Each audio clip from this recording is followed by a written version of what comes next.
हमको तो ये लगता है कि राष्ट्रवादी पार्टी जो है वो एक आज महाराष्ट्र में आज सत्ता में है और शहर के जो मसाइल है मालेगांव शहर के लिए, तो हम तो यही शरद पवार जी से और अजीत दादा पवार साहब से यही गुजारिश करेंगे कि शहर के यहाँ के बहुत बड़े मसाइल है, तो उसके लिए कोई अच्छा सा उम्मीदवार आप लोग यहाँ पर जो सदारत के लिए जो 4 उम्मीदवार यहाँ पर है, उम्मीदवार तो चारों अच्छे हैं, लेकिन हम कुछ चाहते कि भाई चारों में और कौन अच्छा है, इसके लिए आप उसको दो ताकि शहर का भी कुछ काम हो और हुकूमत से कुछ विकास के मतलब फंड्स ला। आपको क्या लगता है इन चारों में कौन बेहतर है? चारों में तो हमारे लिए चारों बेहतर है, चारों बेहतर है, चारों को मतलब चारों इन्हें काबिल है, लेकिन हम ये चाहते हैं कि भाई एजाज बेग के लिए जो मैं यहाँ अंजुमन मुस्लिम शाह बिरादरी ऑल महाराष्ट्र के हैसियत से मैं यहाँ पर आया हूँ और मैं कुछ हमारे बुज़ुर्गों नौजवानों को लेकर यहाँ पे आया हूँ, और हमारे ये जो मजीद हाजी साहब जो है ये भी एक जमीयत से इनका भी एक ताल्लुक़ है, इनकी भी सुन्नी मतलब जमात है, इनका भी एक ये है। हम ये चाहते हैं कि भाई एजाज बेग को देने से एक पार्टी में एक नई जान, एक नई किरण आई। ऐसी हम अपील शरद पवार जी से और अजीत दादा पवार से, जयंत पाटिल साहब से गुजारिश करेंगे कि भाई आप एजाज बेग को देते तो बेहतर है। क्या ऐसे आपने जो बताया कि चारों ही बेहतर है, अगर इस ज़िम्न में और आप एजाज बेग को ज़्यादा वो कर रहे हो, अगर इस ज़िम्न में अगर किसी और को टिकट मिल जाता है, ये सदारत मिल जाती है, तो उसके बाद क्या आप इनका साथ दोगे? देखो साथ तो यहाँ पर जो है मालेगांव शहर की आवाम ने 2 टाइम बता चुकी है। एक टाइम तो ऐसा है कि पैसा भी दी और चुन कर भी दी है।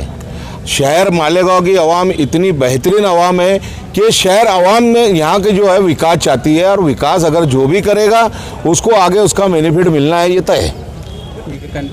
एजाज बेग साहब को इसलिए देना चाहिए कि उनकी खिदमत भी है और वो सीनियर भी है, और वार्ड में भी उनके कारकर्दगी है और काम करने का एक जज्बा है उसके अंदर। अतीक भाई में भी है और दीगर जिससे और भी जो 2 है उनमें भी है, लेकिन इनके ऊपर जो मामलात है, ये माजी नगर अध्यक्ष भी रह चुके हैं, इनके स्टैंडिंग चेयरमैन भी रह चुके हैं, इनको काम करने का ज़्यादा तजुर्बा है, इसलिए हमारी सबकी राय है कि इनको टिकट मिलना चाहिए। हम मालेगांव तालुका ट्रक यूनियन के नायब अध्यक्ष हूँ मैं, और हम चाहते हैं कि एजाज बेग को सदारत मिलनी चाहिए। वो सीनियर है, मालेगांव के आखिरी सदर बल्दिया भी रह चुके, और उनके काम काज जितने अच्छे ढंग से होते हैं ना, तो आवाम उनको पसंद करती है, कराने का गट्स, उनको गट्स है कराने का काम। हम यही चाहते हैं कि एजाज बेग को सदारत मिले। बाकी सबसे हमारे संबंध भी अच्छे, हमारा सब अतीक साहब भी हमारे हैं और लोग भी हमारे, मगर सबसे बेहतर एजाज बेग है हमारे साथ। सही बात, मैं इन लोगों की तारीफ करता हूँ क्योंकि इन लोग जो बोल रहे हैं ये मेरा भी कहना है। ये तो ये राय है, हम आधारे एम बी हिल बुलाइन बलट डोना गुरु का प्रेसिडेंट है, मेरे साथ में साजिद भाई जनता खड़े हैं, नाजिम एम भी खड़े हैं। हमारे यही है कि शहर मालेगांव में अतीक कमाल से बेहतर उम्मीदवार कोई है नहीं, इनके अंदर हर लोगों के लिए हमदर्दी है, और यही सबसे बड़ी वजह है कि यहाँ पे जो आज हज़ारों लोगों का जो मजमा है और कम से कम 700-800 सोसाइटी है। मैं भी खुद एक मेरी सोसाइटी का लीडर पे, और ऐसे 7-8 सोसाइटी है। सब सोसाइटी वालों ने अतीक कमाल साहब की हिमायत में लेटर लेके आए, और अतीक कमाल से बेहतर उम्मीदवार कोई नहीं है। इनके अंदर अवामी काम करने का जज्बा है, और कौम मिल्लत के लिए, हर कौम के लिए इन्होंने हमेशा ही आगे रहे हर कामों में। और ऐसा लेटर 450-800 लोगों ने यहाँ पे लेके आए अतीक कमाल साहब की हिमायत में सोसाइटी का। हर सोसाइटी ने अलग अलग लेटर अतीक कमाल की हिमायत में देने के लिए आए यहाँ पे। और ये जो गर्दी है अतीक कमाल के वास्ते गर्दी है, यहाँ पर उनसे बेहतर कोई उम्मीदवार नहीं है। ऐसा मैं मेरे जिम्मेदार साजिद जनता और नाजिम भाई के सामने मैं बोल रहा हूँ ये बात कि उनको मुफ्ती इस्माइल चला रहे जो एमआईएम पार्टी के, लेकिन उनका कहना है कि आई एम बॉस, मैं बॉस हूँ, मेरे को किसी की ज़रूरत नहीं है। दरअसल उनके पीछे मुफ्ती साहब का हाथ है, मुफ्ती साहब उनको लगा रहे हैं ताकि अतीक कमाल को सदारत ना मिले, इसके लिए वो हाथ पाँव मार रहे हैं, और एजाज बेग को आगे करके ये सब काम कर रहे हैं। हालांकि एजाज बेग पहले कांग्रेस पार्टी में था, फिर जब उसने देखा कि यार उनके वार्ड में मुफ्ती इस्माइल कासमी का वोटर हैं, तो फिर उसने पार्टी बदल दिया और मुफ्ती साहब को साथ हो गए। आज मुफ्ती साहब के साथ उनका रोज़ उठना बैठना भी है। अभी कल भी वो मछली बाज़ार में उनके साथ बैठे थे, तो यानी उनको उनके पीछे तो ऐसा बैठे उठे हो तो उनका आपसी मामला है, उसमें क्या आपको दिक्कत है? नहीं, कहीं भी बैठे ना कोई। नहीं बैठ सकते हैं, लेकिन जैसे पूरे गांव में लोगों को मालूम है कि यार उसको मुफ्ती साहब चला रहे हैं। जी देखिए पूरे गांव में ये बात मालूम है, पूरा शहर इस बात जानता है जैसा आप कह रहे हो, और वाकई में ये बात भी है कि मुफ्ती साहब चला रहे हैं, इस तरह की बात है। और इजाज़ बेग ये बोलती है कि आई एम बॉस, मैं किसी के हुक्म पर चलने वाला नहीं हूँ। अगर वाकई में मुफ्ती साहब अगर चला भी रहे तो उन्हें फ़ायदा क्या है इसमें?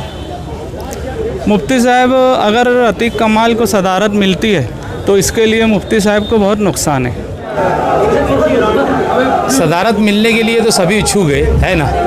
ये मेरा 5वां टर्न है, मैं 5 टर्नों से जीत कर आता हूँ। आप लोग मैंने देखा जिनको 100 वोट मिलती ना, वो भी बोलते कि मैं जीत के आ रहा हूँ। अब रहा सवाल मिलने नहीं मिलने का। अब ऑब्जर्वर लोग आए, वो शहर के अंदर चाशनी करेंगे, लोगों से मुलाकात करेंगे, किसको मिलना चाहिए नहीं मिलना चाहिए, अपने से सीनियरिटी उनकी है तो वो मेरे को बोलेंगे किसी को देना चाहिए। अगर आपको मिल जाती है सदारत, आप शहर के लिए क्या करोगे? शहर के लिए जो काम करना है, ऊपर लेवल में सरकार है, सरकार से मिलके बातचीत करना और जो फंड वगैरह लाना गांव के लिए। और हालात इस तरीके से ख़राब है शहर की कि आप खुद एक दिशा बताने वाले लोग हैं, पत्रकार लोग, आप खुद देख सकते हैं कि शहर की हालत कितनी ख़राब है। शहर को अच्छी तरीके से क्या डेवलप करते आएगा, अच्छे लोगों को लेकर बैठना और अच्छे लोगों से शहर के बात करना, और बात करने के बाद क्या रास्ता निकलता है शहर के लिए, कामकाज के लिए काम लाने की कोशिश करेंगे। ऐसा है कि वो नेता है, सुप्रीमो है वो शरद पवार साहब, है ना, और वो काम करेंगे, हम उनके नेतृत्व में काम करेंगे इंशाल्लाह ताला। और वो तो सुप्रीमो है ना, उनको बोलने की उनको ज़रूरत क्या है उनके बारे में कि क्या है क्या नहीं है। वो तो आज पूरा हिंदुस्तान उनके बारे में देख रहा है कि क्या है क्या नहीं है। देखो, उम्मीद से तो दुनिया कायम है। जो इलेक्शन लड़ता है, अगर उसको 50 वोट भी मिलने वाली है तो रिजल्ट तक उसको ये लगता है कि मैं ही जीतने वाला हूँ। मगर यहाँ बात सवाल सदारत किसको मिले नहीं मिले ये नहीं है। जब मुफ्ती साहब तमाम लोगों को लेके राष्ट्रवादी के तमाम मेम्बरान के साथ लेके हिमायत में गए, उस वक्त तो मैं ये बोलता था कि मैं किसी फ़िरका परस्त पार्टी में नहीं जाऊँगा। ये देश सर्वधर्म संभोग है, यहाँ हर एक को अपना हक मिलना चाहिए। कोई एक मज़हब की राजनीति करे, कोई एक समाज की राजनीति करे, ये हमारा देश उसको अच्छा नहीं समझता।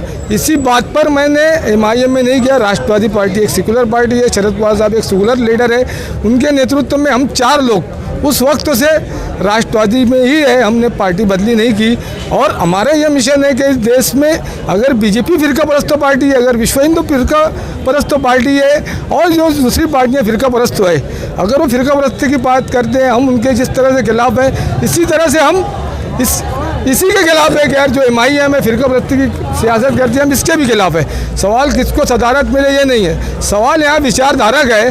हम राष्ट्रवादी जो एक सेकुलर पार्टी है, हम उसके साथ है, जिसे भी सदारत मिलेगी हम उसके साथ, यहाँ पर फ़िरका परस्त पार्टी के साथ राष्ट्रवादी जैसी सेकुलर पार्टी को हम मजबूत करने का काम करेंगे। अगर आपको सदारत मिल जाती है तो आप शहर के लिए क्या करोगे?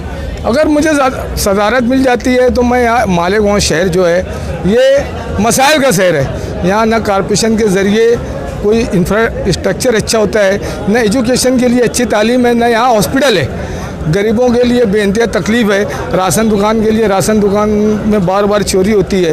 ये तमाम मसाइल जो है, ये मसाइल बेइंतहा है। मैं लोगों के साथ लग के एक मजबूत तंजीम खड़ी करके, एक मजबूत केडर खड़ा करके मैं मालेगांव शहर में इन तमाम मसाइल को, चाहे वो पावर लूम वालों के सैजिंग के मसाइल हो, कि आए दिन पॉल्यूशन बोर्ड वाले चले आते हैं, या ये बोला जाए कि मालेगांव शहर में ऑफिसर राज बढ़ गया है, चाहे वो पावर हाउस वाले बोलो, चाहे पुलिस बोलो, चाहे प्रांत बोलो, चाहे कमिश्नर बोलो।